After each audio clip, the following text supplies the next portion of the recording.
السلام عليكم ورحمة الله وبركاته. الحمد لله وكفى وسلام على عباده الذين اصطفى، أما بعد.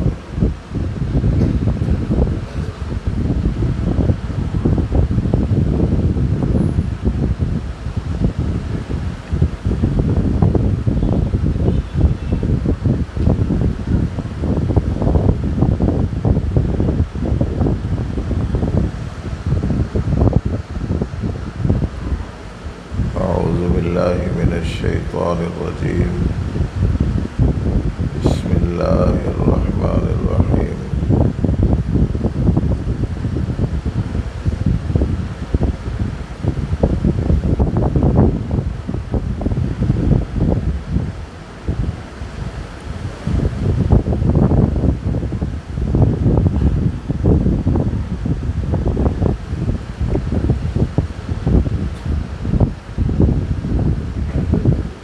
فآمنوا بالله ورسوله النبي الأمي الذي يؤمن بالله وكلماته واتبعوه لعلكم تهتدون.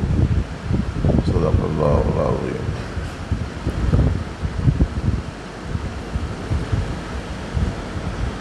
معزز حاضرین اور دیگر سامعین، عزیز طلباء اور طالبات،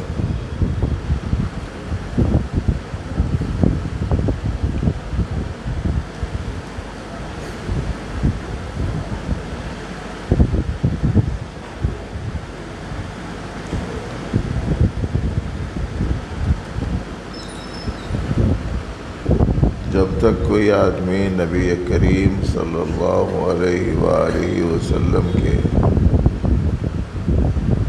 حالات زندگی سے واقفیت حاصل نہ کرے، آپ کے اخلاق اعمال سے باخبر نہ ہو، آپ کے طور طریق سے آگاہی حاصل نہ کرے، آپ کی تعلیمات سے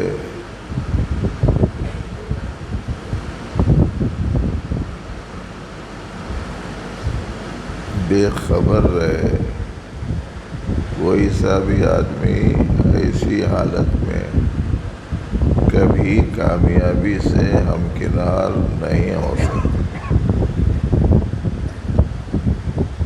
جو نبی علیہ السلام کے حالات نہیں جانتا، جو نبی علیہ السلام کے اخلاق نہیں جانتا، جو نبی علیہ السلام کے اعمال نہیں جانتا، اور جو نبی علیہ السلام کی حیات طیبہ سے واقفیت حاصل نہیں کرتا اور اس کی روشنی میں اپنی زندگی کا راستہ متعین نہیں کرتا، کوئی سا بھی آدمی ہو کامیابی حاصل نہیں کر سکتا۔ اب وہ آدمی پڑھا لکھا ہو، بے پڑھا ہو، پیسے والا ہو، غریب ہو، عہدے والا ہو، بے عہدہ ہو،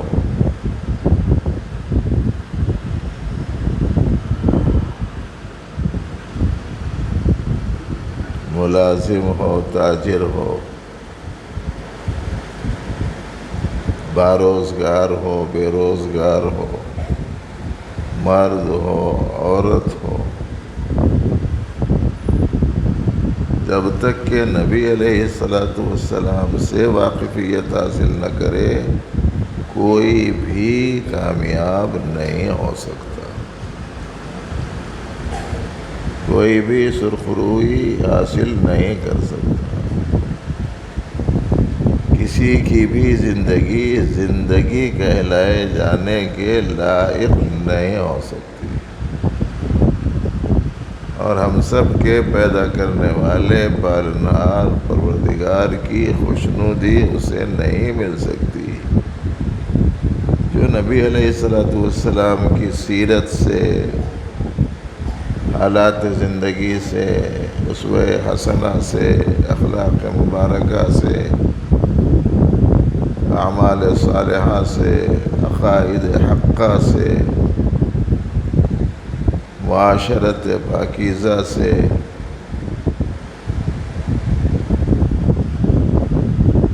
اگر واقفیت نہیں حاصل کرتے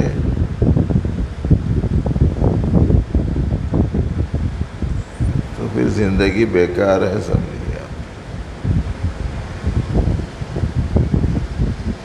ان چیزوں کی کوئی بھی حیثیت نہیں ہے جو آج کسی کے پاس ہے، کسی کے پاس نہیں ہے، کسی کے پاس گھر ہے، کسی کے پاس گھر نہیں ہے، کسی کے پاس زر ہے، کسی کے پاس زر نہیں ہے، کسی کے پاس کرسی ہے، کسی کے پاس کرسی نہیں ہے،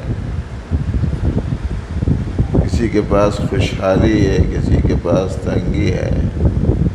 یہ کچھ بھی حیثیت نہیں رکھتے آدمی کی حقیقی زندگی کے مقابلے۔ حقیقی کامیابی کا ان چیزوں سے کوئی تعلق نہیں ہے۔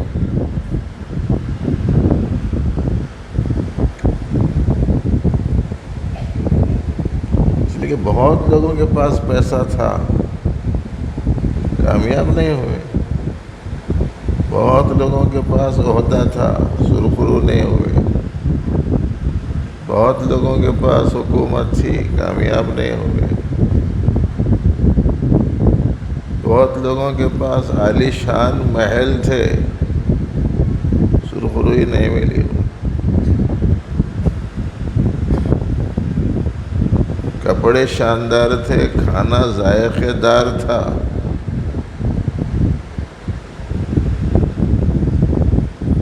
کامیابی نہیں مل سکی ان لوگوں کو۔ اس لیے کہ کامیابی ناکامی کا تعلق ان چیزوں کے ساتھ میں نہیں ہے۔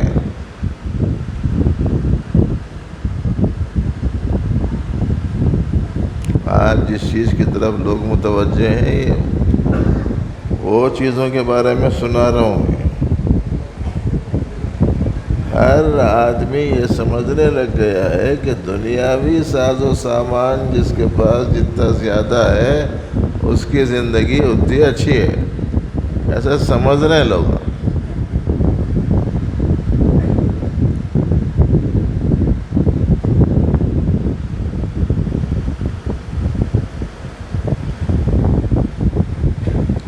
اس کا سمجھنا ایسا ہی ہے جیسے کسی چھوٹے سے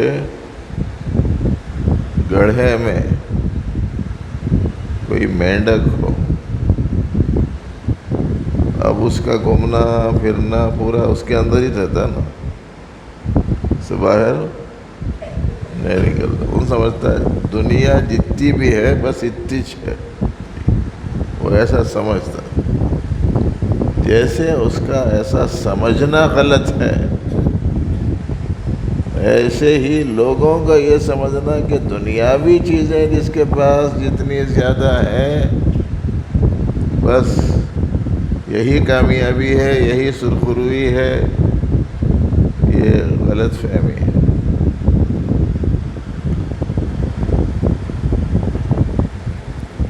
اللہ رب العزت نے قرآن مجید میں فرمایا، نبی رحمت صلی اللہ علیہ وسلم سے سچا تعلق جس کا ہو،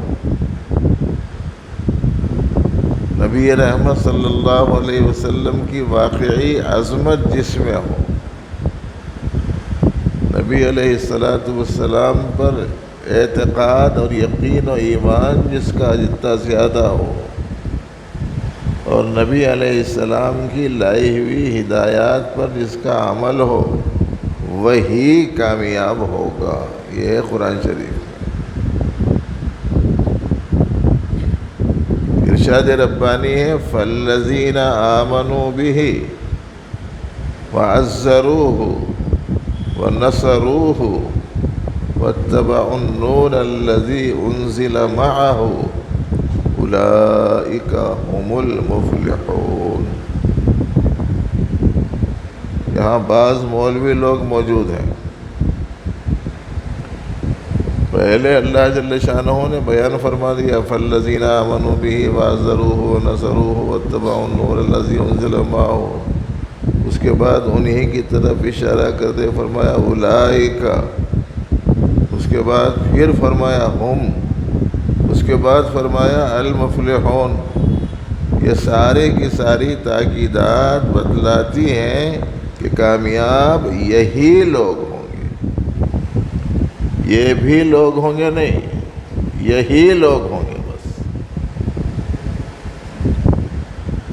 ایک جگہ فرمایا قرآن مجید میں زمانے کی قسم سارے انسان نقصان میں ہیں سوائے ان کے جو ایمان لائے، نیک اعمال کیے، حق کی تلقین کی، صبر کی تلقین کی، بس وہی لوگ کامیاب ہیں۔ اگر اتنی بات سمجھ میں آ گئی ہے تو پھر سیرت النبی صلی اللہ علیہ وسلم کی اہمیت کیا ہے سمجھنے میں تھوڑی سی آسانی ہو سکتی، اور اس سے واقفیت کتنی ضروری ہے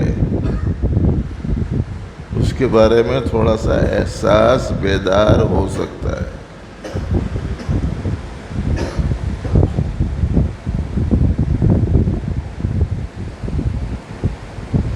یہ بچوں سے پوچھو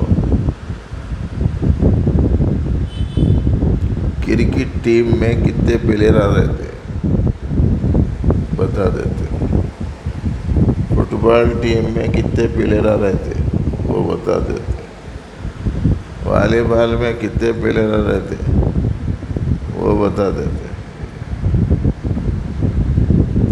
سب سے واقفیت ہے۔ لیکن اگر یہ نہیں جانتے تو نبی رحمت صلی اللہ علیہ وسلم کو نہیں جانتے، ان کے اہل خاندان کو نہیں جانتے، ان کے پیارے صحابہ کرام کو نہیں جانتے، اور ان کے زندگی کے حالات سے آگاہی اور واقفیت نہیں حاصل کرتے، بالکل جانکاری ہی نہیں ہے۔ اس لیے یہ بہت اہم ترین اقدام ہے جو ہمارے یہ نوجوان علماء کرام جگہ جگہ سیرت کوئز کے نام سے بچوں میں نبی علیہ السلام کے احوال سے واقفیت کے لیے ان لوگوں کے درمیان میں مسابقہ رکھا، امتحان لیا۔ اب آپ کے اس علاقے کے اطراف میں 46 مکاتب ہیں، 46 مکاتب میں 1800 بچوں نے حصہ لیا۔ اس وقت کی غفلت کے اعتبار سے تو یہ بہت اچھی مقدار ہے، لیکن صورتحال کے اعتبار سے ہر محلے میں 1800 بچوں سے زیادہ ہے۔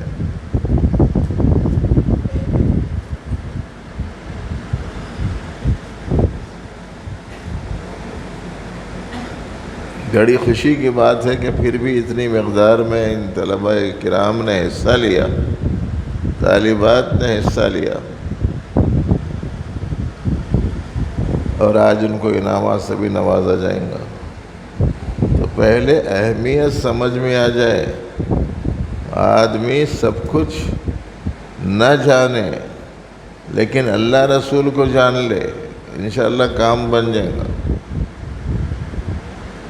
اور اگر آدمی اللہ رسول کو نہ جان کر پوری دنیا جان لے، کوئی فائدہ ہونے والا نہیں۔ اس واسطے کبھی کبھی مثال میں سمجھ میں آنے کے واسطے بولتا ہوں میں۔ ایک آدمی آگرہ کو گیا، آگرہ شہر ہے ہمارے ہندوستان کا، وہاں ایک خاص تاریخی عمارت ہے، اس کو کہتے ہیں تاج محل۔ تو ایک آدمی آگرہ کو گیا، جا کے آ کے بولا میں آگرہ کو گیا تھا، ایسا کیا کیا دیکھے وہاں میں، وہ خاص قسم کا میٹھا بنتا ہے جس کو پیٹھا کہتے ہیں، پیٹھا بنانے کی فیکٹری میں گیا تھا، وہ دیکھا۔ اور کیا دیکھے؟ وہاں ہوٹلیں دیکھا، وہاں سیاحت اور تفریح کے لیے آنے والے لوگوں کے لیے کرائے کی ہوٹلیں، ٹھہرنے کے انتظامات والے مقامات دیکھے، وہاں کا اسکول دیکھا، وہاں کا جیل خانہ دیکھا، وہاں کی دکانیں دیکھی، وہاں کے گلی کوچے دیکھے۔ پوچھنے والا کیا دیکھا بول کے پوچھ رہا، جواب دینے والا وہ اس نہیں بول رہا جو پوچھنے والا چاہ رہا۔ پورا آگرے کے بارے میں سنا رہا،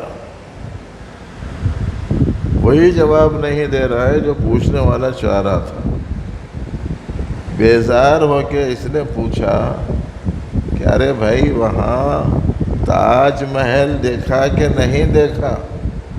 تو اس نے کہا کہ پورا آگرہ دیکھا، وہ ایک چیز نہیں دیکھا۔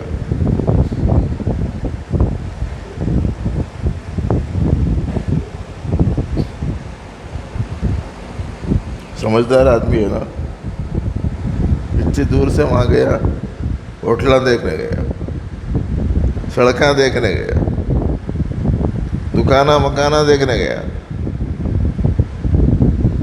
وہاں گیا ایک خاص تاریخی عمارت کو دیکھنے کے لیے، وہی نہیں دیکھا، باقی سب دیکھا۔ کچھ ایسا ہی حال ہمارا تو نہیں ہے، وہ ذرا دیکھنے کا ہے۔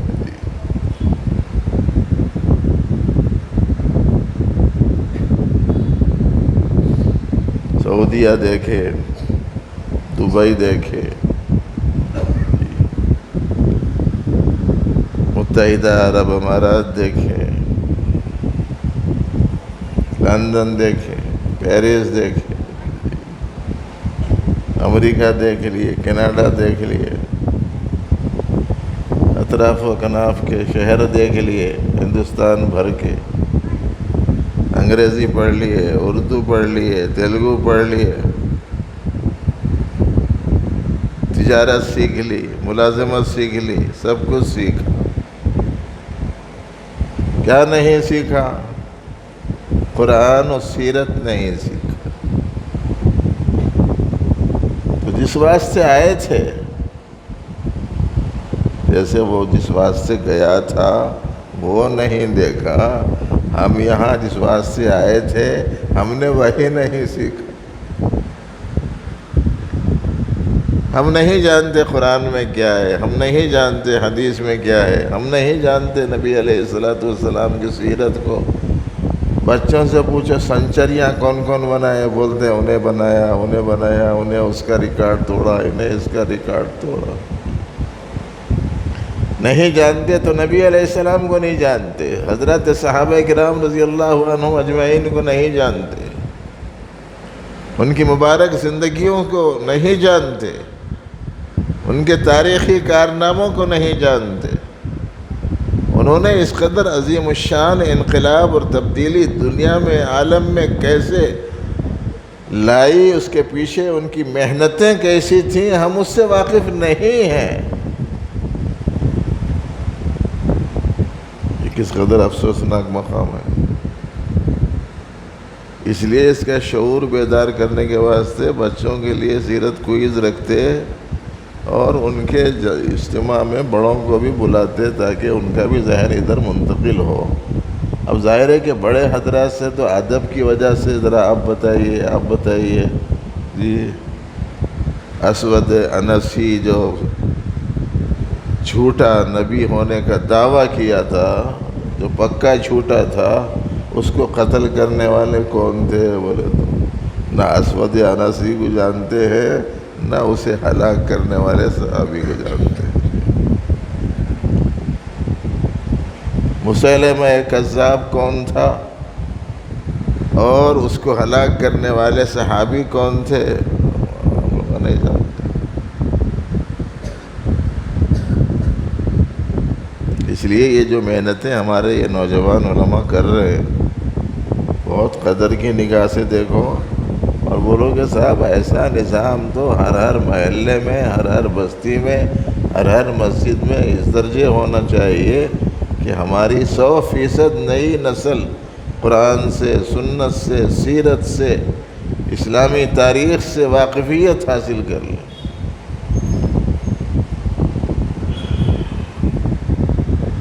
اب ہماری صورتحال کچھ ایسی ہے، پورا نہیں مانے تو سناتا ہوں، اگر یہ بچوں سے ایک سوال کر کے مول صاحب بھی جائے تو بچے آ کے اگر اماں بابا سے پوچھے یہ سوال کا جواب لے کے آؤ، بولے ذرا آپ اس کا جواب کیا ہے بتا دو، بولے تو سوال کرے تو ان سے جا کے پوچھو، لیکن ہمارے کو کیا معلوم کہ خود کا جواب کیا ہے۔ اس کے برخلاف اسکولوں میں، کالجوں میں بچے اسکولوں سے گھروں کو آ رہے ہیں، بچے چھوٹے کتاباں بڑے،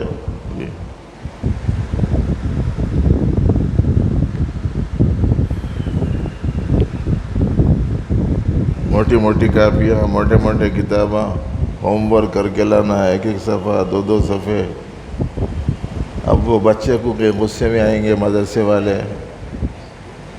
جی، اور کہ کیا کر رہے ہیں گھر میں، اماں بابا ان کا ہوم ورک کر کے بھی جا رہے ہیں بچے کو دیکھ کے۔ کب کیسا کر سک رہے ہیں؟ ایسا اس وجہ سے کر سک رہے ہیں کہ اس کے بارے میں ان کو جانکاری ہے، لیکن اگر ہمارا بچہ قرآن و سنت کے بارے میں کوئی آ کے سوال ہم سے کرے تو ہم جواب دینے کی پوزیشن میں نہیں۔ شعور بیدار کرنے کی ضرورت ہے اس وقت میں۔ خیر یہ تو سیرت کوئز کی وجہ سے میں نے تھوڑی سی بات آپ کے سامنے کہہ دی، لیکن ایک بات اور بھی عرض کرنا چاہتا ہوں، وہ یہ ہے کہ نبی کریم صلی اللہ علیہ وسلم کی سیرت طیبہ کے ان پہلوؤں کو اس رخ سے دیکھنے کا ہم لوگ اہتمام نہیں کرتے جس رخ سے آج کے حالات میں خاص طور سے دیکھنے کی ضرورت ہے۔ کہ جب آپ تشریف لائے تھے تو شر غالب تھا اور خیر مغلوب تھا۔ جب نبی علیہ السلام آئے تھے تو شر غالب تھا، برائی غالب تھی، جہالت غالب تھی، بد اخلاقی غالب تھی، ظلم و ستم غالب تھا، لوگوں کی حقوق کی پامالی غالب تھی۔ لیکن نبی رحمت صلی اللہ علیہ وسلم تشریف لائے تو شر کے مقابلے میں خیر غالب ہوا،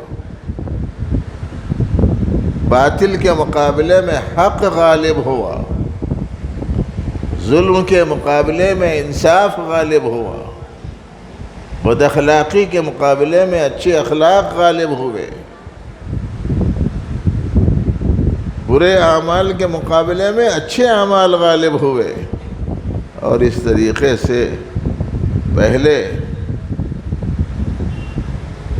عرب کے خطے میں اور پھر اس کے بعد خطہ عرب سے نکل کر فارس تک، روم تک، دنیا کے بڑے بڑے علاقوں تک دین اسلام پھیلا۔ نبی علیہ السلام نے یہ عمل کیسے کیا آج تک ہم لوگ سوچتے بھی نہیں ہیں۔ اس واسطے کہ ایسا ہم کو بھی کرنا چاہیے، کب سوچیں گے؟ جب کرنے کیا ہی نہیں سوچے تو کیسا کرنا چاہیے، کیسا پوچھیں گے؟ اس رخ سے دیکھنا، اس وقت میں شر غالب ہے اور مسلمان ہاتھ پر ہاتھ دھرے بیٹھا ہے۔ اس وقت میں باطل غالب ہے اور ہم لوگ وطن کے پیچھے پڑے ہوئے، پیٹ کے پیچھے۔ اچھا عجیب بات یہ ہے کہ پیٹ کے پیچھے وہ بھی پڑا ہوا ہے جس کو روزانہ بھاگ دوڑ کرا تو روٹی ملتی، نہیں کرا تو نہیں ملتی، وہ بھی پڑا ہوا ہے پیٹ کے پیچھے۔ اور وہ لوگ بھی پڑے ہوئے ہیں جن کے پاس سال سال بھر کی چیزیں رکھی ہوئی ہیں، انہوں بھی اسی کے پیچھے پڑے ہوئے ہیں۔ اور بعض تو ایسے ہیں کہ کئی سال کا ذخیرہ ان کے پاس موجود ہے۔ اب آپ اندازہ لگا سکتے ہیں کہ ایک اسمبلی حلقے کے آدمی کروڑ روپیے خرچ کر رہے ہیں، کتنا جمع کر کے رکھے ہوئے ہیں دیکھو۔ وہ لوگ بھی اسی کے پیچھے پڑے ہوئے ہیں، پیٹ کے پیچھے۔ حالانکہ پیٹ کے پیچھے پڑے رہنے سے پیٹھ محفوظ نہیں رہتی۔ اگر پیٹھ کو محفوظ رکھنا ہے تو پھر یہ باتیں ذہن میں رکھنا جو آپ کو سنائی جا رہے ہیں۔ اچھا دیکھو، نبی رحمت صلی اللہ علیہ وسلم کی سیرت کا ایک اہم پہلو کیا ہے کہ آپ نے حق کو غالب کیا باطل کے مقابلے میں، خیر کو غالب کیا شر کے مقابلے میں۔ ایسے ہی نبی رحمت صلی اللہ علیہ وسلم نے دشمنوں کو دوست بنایا، آپ کی سیرت کا اہم حصہ ہے۔ حضرت سیدنا عمر فاروق رضی اللہ عنہ، سیدنا عمر فاروق سے پہلے عمر ابن الخطاب جب تھے تو حضور کے دوست تھے کہ دشمن تھے؟ معلوم نہیں ہے، ہمارے بچوں کو شاید معلوم ہی نہیں ہے کہ دوست تھے کہ دشمن تھے۔ خلیفہ ثانی، خلیفہ عادل، خلیفہ راشد، جن کی حکمرانی کو آج بھی دنیا کے غیر مسلم خراج تحسین پیش کرتے ہیں، وہ شروع میں نبی علیہ السلام کے دوست نہیں، دشمن تھے۔ تلوار لے کے نکلے تھے، نعوذ باللہ، صدبار نعوذ باللہ، نبی علیہ السلام کا سر قلم کرنے کے واسطے۔ دشمن تھے نا، ان کو دوست بنایا۔ خالد ابن ولید دوست تھے کہ دشمن تھے؟ دشمن تھے۔ غزوہ احد میں انہی کی وجہ سے ایک صحابہ کرام نے جام شہادت نوش کیا، حضور کے مقابلے میں آئے تھے وہ لڑنے کے لیے۔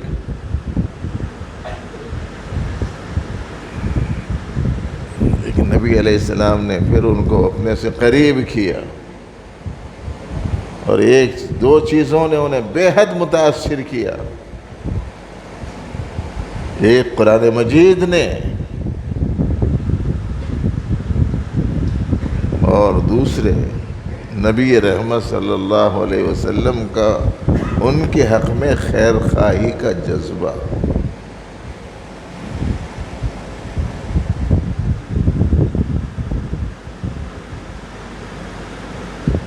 آج ہم لوگ کیا کر رہے ہیں؟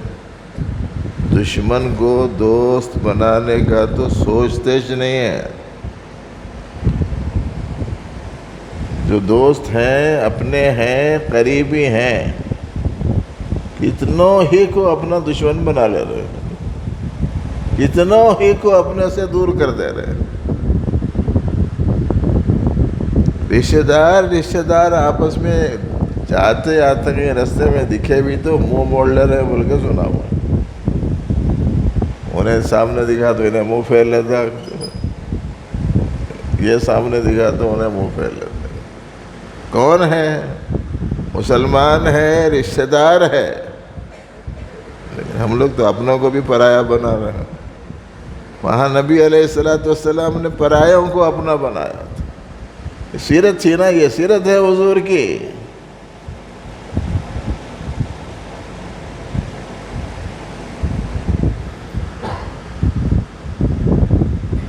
جب نبی رحمت صلی اللہ علیہ وآلہ وسلم کو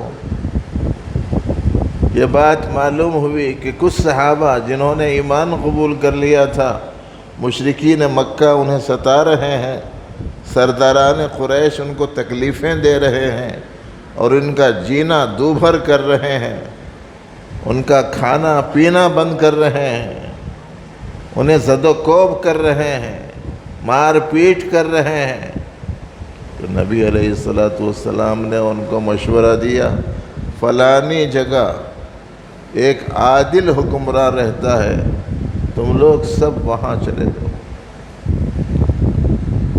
حبشے کی طرف ہجرت جو ہوئی وہ اسی سبب سے ہوئی، مظلومین کو ظلم سے بچانے کے لیے، پریشان حال لوگوں کی پریشانیوں کو دور کرنے کی آپ نے فکر فرمائی، آپ نے تدبیر فرمائی، آپ نے جگہ بتائی اور ہجرت کر کے گئے صحابہ۔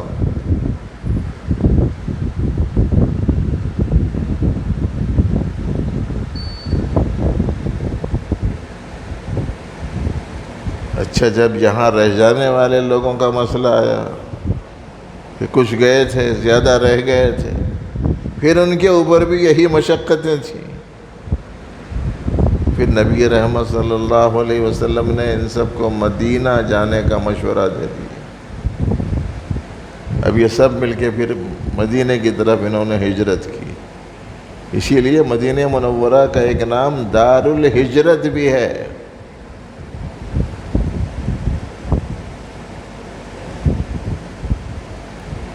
تو پریشان لوگوں کی پریشانیوں کو دور کرنے کی نبی علیہ السلام نے فکر کی کہ نہیں کی؟ ہماری سیرت کیسی ہے؟ جو سکون سے ہے، راحت سے ہے، اس کو پریشان کرنا۔ میں سمجھتا ہوں کہ یہاں تو خیر نہیں ہوتا ہوں گا یہ مسجد کے طرف و کناف میں، لیکن عام حالات سنا رہا ہوں میں آپ کو۔ جو اچھا دکھا اسے پریشان کرنا۔ کسی کی دکان بڑھ رہی ہے اس کی دکان گرانا، کسی کا مقام بڑھ رہا ہے اس کا مقام گھٹانا، کسی کا کام بن رہا ہے اس سے حسد کرنا، جلن کرنا۔ ہماری حالت یہ ہے کہ ہم اچھائی کو پسند نہیں کرتے کسی کی۔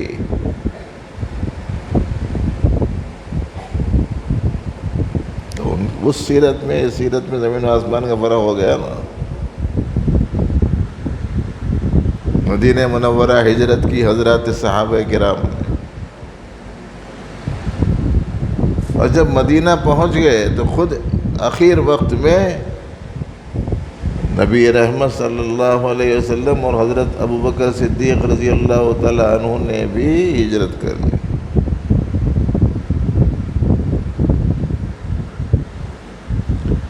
اب یہ ہجرت کی ہے، اس قدر پریشان ہونے کی وجہ سے مسلمانوں کو پہلے ادھر بھیج دیے، باقی مسلمانوں کو ادھر بھیج دیے۔ صورتحال ایسی بن گئی کہ خود آپ نے بھی ہجرت کا فیصلہ فرمایا، لیکن دشمنوں نے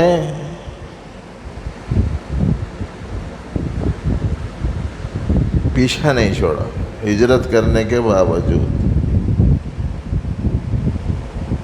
کوئی ادھر نکل گیا، کوئی ادھر نکل گیا، کوئی ادھر نکل گیا۔ کئی کو بولے تو بڑے انعام کا ان لوگوں کو اعلان کیا گیا تھا کہ 100 انعام سرخ اونٹ انعام میں دیے جائیں گے جو ان کو لائے گا، یا نعوذ باللہ جو ان کا سر لائے گا۔ پیسے کے پیچھے بھاگنے والے ہر زمانے میں رہے ہیں اور آج بھی بھاگ رہے لوگ۔ جو پیسے زیادہ دیا اس کو ووٹ دے رہے گا۔ ارے بھائی، وہ ظالم ہے، وہ متعصب ہے، وہ متنفر ہے، وہ زیادہ لوگوں کے لیے نقصان کا سبب بن سکتا ہے۔ یہ کچھ بھی دیکھنے کا نہیں ہے۔ انہیں پیسے زیادہ دے رہا ہوں، اس کو دے دینا چاہیے۔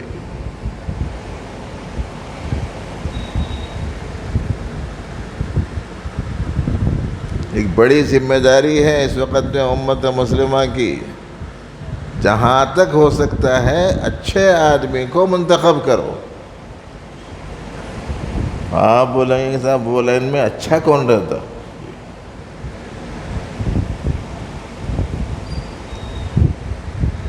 ارے بھائی آپ نے سن رکھا ہے کہ نئے ماموں سے نکٹے ماموں اچھے بول کے سنے تھے نا. ماموں کے نہیں ہونے سے ماموں کا ہونا ٹھیک ہے، سن رکھا تھا آپ نے. اس کا مطلب کیا ہے کہ ایک وہ ہے جس سے نقصان زیادہ ہو سکتا ہے، اور ایک وہ ہے جس سے نقصان کم ہوگا.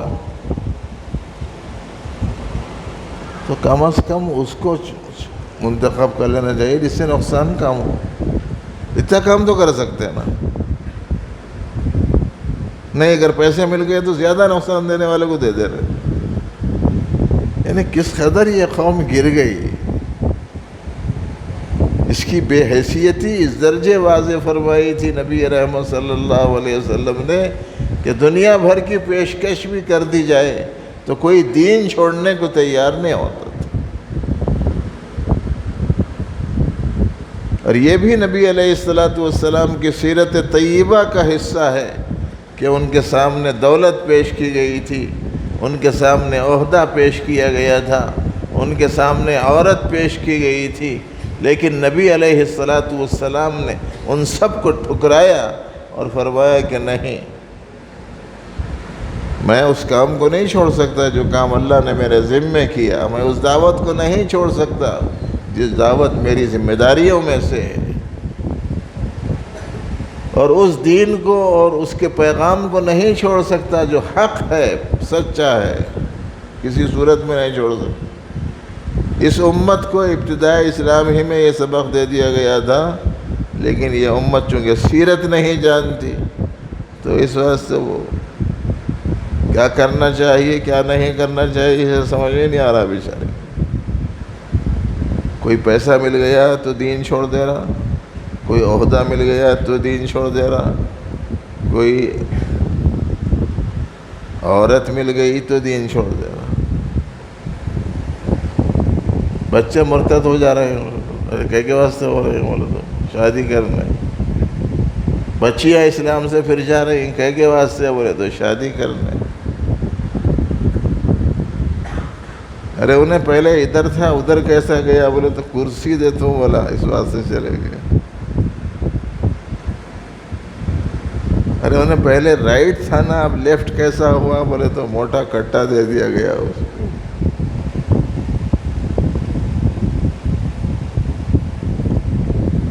بالکل سیرت سے ناواقفیت ہے، اور اگر واقفیت ہے بھی تو ویسی نہیں ہے جیسے ہونی چاہیے.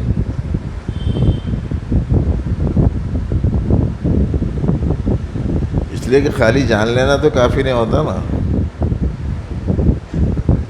اس سے پہلے کی ملاقات میں غالباً میں سنایا تھا آپ کو، اس لیے کہ سال میں ایک آدھ مرتبہ دو مرتبہ تو ایک آدھ مرتبہ تو کیسا بھی بلا ہی لیتے ہیں. آپ لوگ محبت کرنے والے لوگ ہیں. بھئی ہم میں سے 10 لاکھ روپے سب کو معلوم نہیں معلوم، 1 کروڑ روپیہ معلوم نا، کس کو بولتے 1 کروڑ، 100 لاکھ کا 1 کروڑ، 10 100 کے 1000، 100,000 کے 1 لاکھ، 100 لاکھ کا 1 کروڑ، جانتے نا. تو پورے لوگ کروڑ پتیاں ہیں جتنے جاننے والے لوگ ہیں. جتنے جاننے والے ہیں کیا سب کے سب کروڑ پتی ہیں؟ ارے بھائی جاننے سے کیا ہوگا؟ ایک وہ ہے جو 1 کروڑ جانتا ہے، اور ایک وہ ہے جو 1 کروڑ نہیں جانتا لیکن اس کے پاس میں 1 لاکھ ہے، اور جو 1 کروڑ جانتا ہے اس کے پاس میں 1000 بھی نہیں ہے. تو یہ دونوں میں اچھا کون ہے؟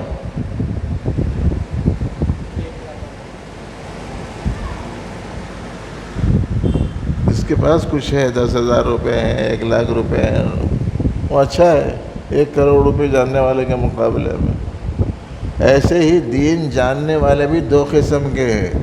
ایک زیادہ جانتے ہیں، رکھتے کچھ بھی نہیں ہے، اور کچھ لوگ وہ ہیں جو دین کو جانتے بہت زیادہ نہیں ہیں لیکن جتنا جانتے ہیں اتنا رکھتے ہیں. 10,000 جانتا، 10,000 روپے ہیں اس کے پاس، ہم 1,00,000 جانتے ہیں، 1,00,000 روپے ہے نہیں ہمارے پاس میں، 1,000 بھی نہیں ہے۔ تو جس کے پاس میں چیز ہوتی ہے وہ ہے قابل قدر۔ ایسے ہی ہم سیرت جانتے ہیں، لیکن سیرت اگر ہمارے پاس میں نہیں ہے تو کچھ بھی نہیں ہے۔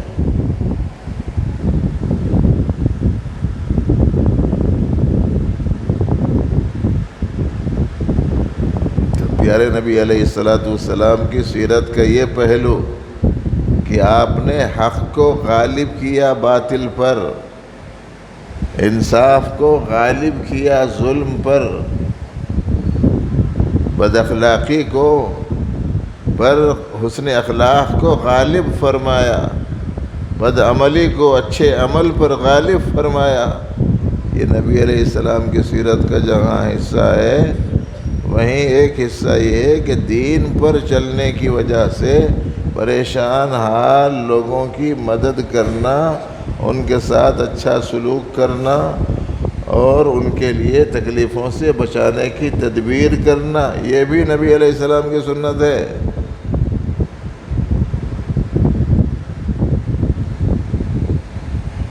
جب ہجرت کر کے جانے لگ گئے تو دشمنوں نے بھیج دیا تلاش کرنے، غار ثور تک پہنچ گئے۔ بعض کھوجی لوگ، کھوج لگانے والے، غار ثور تک پہنچ گئے جہاں نبی علیہ السلام 3 دن ٹھہرے تھے۔ تلاش کرتے کرتے وہاں تک پہنچ گئے۔ حضرت صدیق اکبر رضی اللہ عنہ نے محسوس کر لیا کہ وہ لوگ سر پر آ چکے ہیں غار کے۔ اب ایسی صورت میں کیا ہوگا؟ ذرا سا نیچے دیکھیں گے تو ایسی صورت میں وہ لوگ جان لیں گے کہ ہم لوگ یہاں ہیں، ذرا گھبرائے۔ تو نبی علیہ السلام نے فرمایا لا تحزن ان اللہ معنا، فکر مت کرو، اللہ ہمارے ساتھ۔ یہ بھی سیرت کا حصہ ہے۔ پریشان کن حالات میں، اطراف و اکناف میں دشمنوں کی موجودگی میں، ظاہری حالات کے اعتبار سے انتہائی پھنسے ہوئے ہونے کی حالت میں نظر اللہ کی ذات پر رکھنا، یہ بھی سیرت ہے حضور کی۔ لیکن آج کل ہم لوگوں کا حال بڑا عجیب ہے، انہیں بناتا کام، انہیں نہیں بناتا، انہیں فائدہ دیتا انہیں نقصان دیتا۔ ہماری نظر مخلوقات کے اوپر ہے۔ ارے بھئی یہ سیرت تھوڑی ہے۔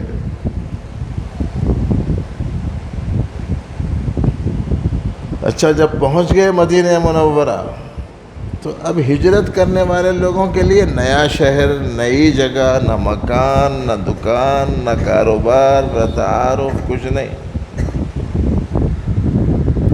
اب مدینہ کے رہنے والے جو لوگ ہیں، وہاں ان کے باغات ہیں، وہاں ان کے کاروبار ہیں، وہاں ان کے مکانات ہیں، وہاں ان کی ضروریات کو پورا کرنے کے اسباب ہیں۔ تو اب ایک گروہ وہ تھا جس کے پاس کچھ نہیں تھا، ایک گروہ وہ تھا جس کے پاس کچھ تھا۔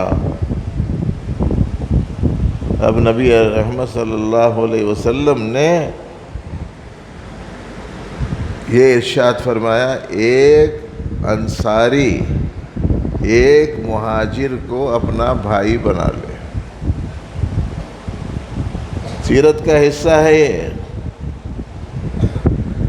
بھرے مجمع میں جب نبی علیہ السلام نے یہ فرمایا یہ مہاجرین ہیں، تم لوگ انصار ہو، ہر انصاری ایک مہاجر کو اپنا بھائی بنا لے، تو مجمع میں جہاں جو کھڑا ہوا تھا، جس کے بازو جو مہاجر تھا، اس نے اسے اپنے گلے لگا لیا اور کہا کہ آج سے میں تم دونوں بھائی ہیں، میری 2 دکانیں ہیں تو ایک تمہاری ایک میری،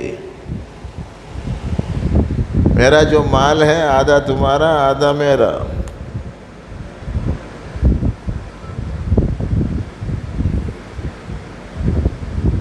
یوں مانا حضور کو. آج اگر ہم لوگ یہ کہتے ہیں کہ آپ بہت کماتے ہیں ماشاءاللہ، آپ کے رشتہ دار میں بہت غریب ہے، بیماری میں مبتلا ہے اور بہت پریشان حال ہے، علاج نہ کیا گیا تو جان کا خطرہ ہے، اللہ نے آپ کو دیا ہے، آپ ذرا اس کا علاج کرا دو، جو خرچہ آئے اس کو اٹھا لو. تو کیا بولتے ہم لوگ؟ میں اس واسطے کمایا تھا، ان کو دینے کے واسطے.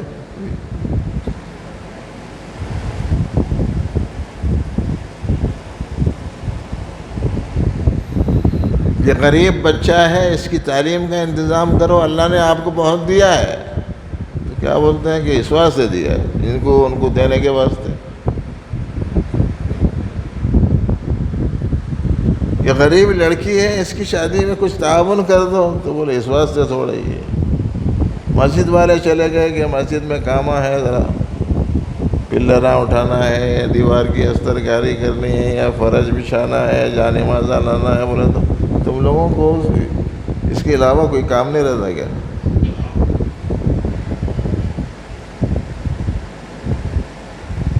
کوئی مدرسے والا چلے گیا کہ ارے بھائی غریب بچے ہیں، یتیم بچے ہیں، دینی تعلیم پا رہے ہیں، ان کے کھانے پینے کے اخراجات کے سلسلے میں کچھ تعاون کر دو. تو مدرسے والے تو ہمارے واسطے بوجھ بن گئے ہیں صاحب. اور وہاں ایک انصاری نے ایک مہاجر کو اپنا بھائی بنایا، جتنا کمایا تھا دونوں کو برابر برابر تقسیم کر دیا.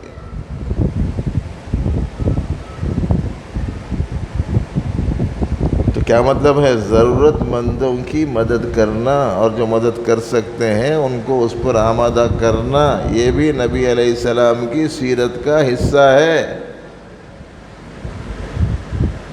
اسے سمجھنا چاہیے ہم لوگوں کو.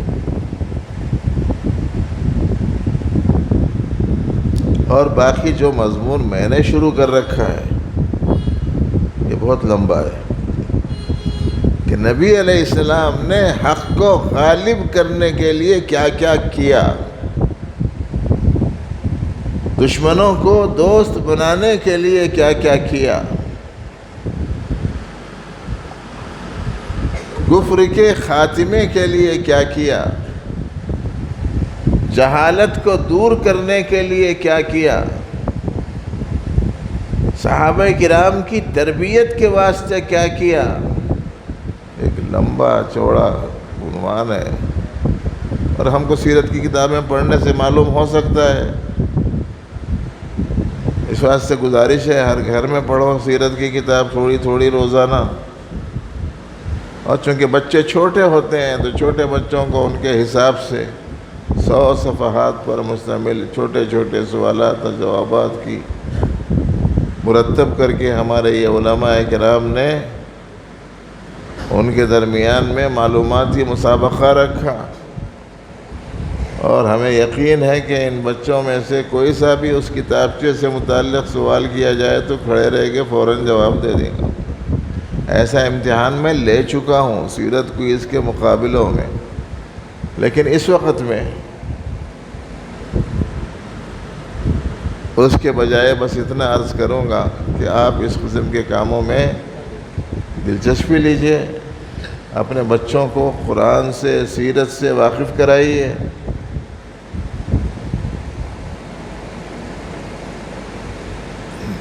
نعت کا حصہ آپ نے سنا، کچھ بھی کرو، اگر نبی علیہ السلام کی سنت کے مطابق نہیں ہوتا تو اس سے کچھ بھی حاصل نہیں ہوتا. بلکہ سنا رہے تھے ہمارے نعت خان صاحب، مگر ہم لوگوں کو سمجھ میں نہیں آ رہا کہ کیا سنایا جا رہا ہے، توجہ ہی نہیں دے رہے ہم اس چیز کی طرف.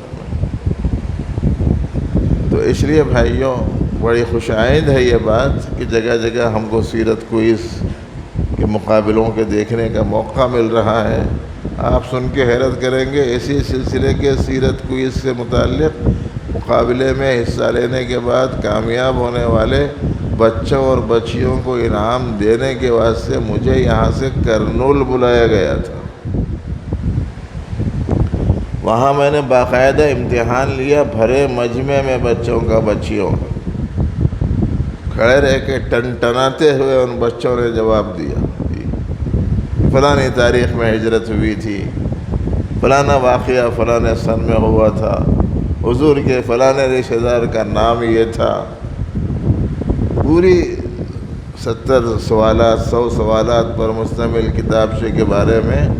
تو انعام اول جن بچیوں کو دیا گیا ان میں ایک بچی ایک گاؤں سے آئی ہوئی غیر مسلم لڑکی تھی. دلچسپی سے اس نے اس میں حصہ لیا. بہرحال خوشی کی بات ہے، مگر مقدار بڑھائی ہے. اور دیکھو حالات کے اعتبار سے اس وقت میں ہمارے پاس میں اللہ جل شانہ کی طرف رجوع کرنا سب سے بہترین تدبیر ہے موجودہ حالات میں.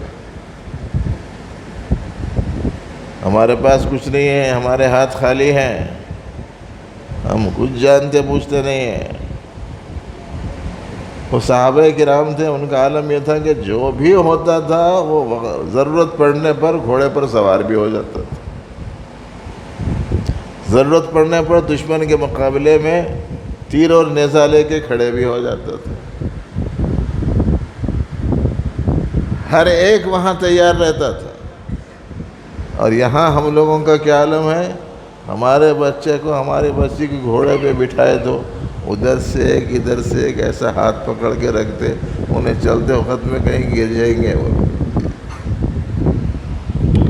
گھڑ سواری بھی نہیں آتی. باقی یہ ہے کہ صاحب میدان میں نکل کے کوئی کارنامے دکھا سکیں، اس کا تو حوصلہ نہیں. جس کو فجر کی نماز کے وقت میں نیند کو قربان کر کے نماز ادا کرنے کا حوصلہ نہیں ہے، وہ کیا بہادری دکھا سکتا ہے میدان میں؟